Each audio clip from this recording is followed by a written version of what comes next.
Therefore, your honest, sonsy face, great chieftain o' the pudding race, aboon them all ye take your place. Pinch pipe or fair, weel are you worthy o' grace as lands my arm.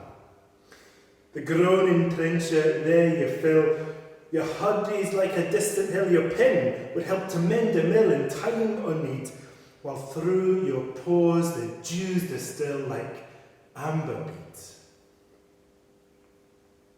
His knife, see rustic, labour-dicht, and cut ye up where ready sight, gushing your ony entrails right like ony ditch.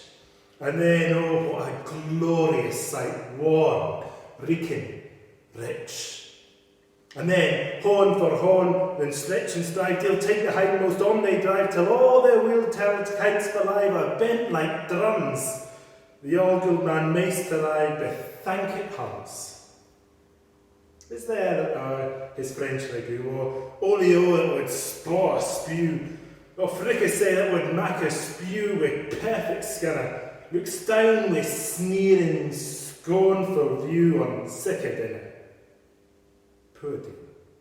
See him o'er his trash, as feckless as a withered rash, his spindle shank a good whip lash, his never knit, though bloody flood or field to dash, oh how unfit. But mark, the rustic, Haggis fed. The trembling earth resounds his tread, clap in his willing knee a blade, he'll make it whistle, and legs and arms and head will slade like taps of thistle. Ye pass, while makes mankind your care, and dish them out their bill of fare, all Scotland wants nae stinking ware, that jops and luggers. But if ye wish, have a grateful prayer.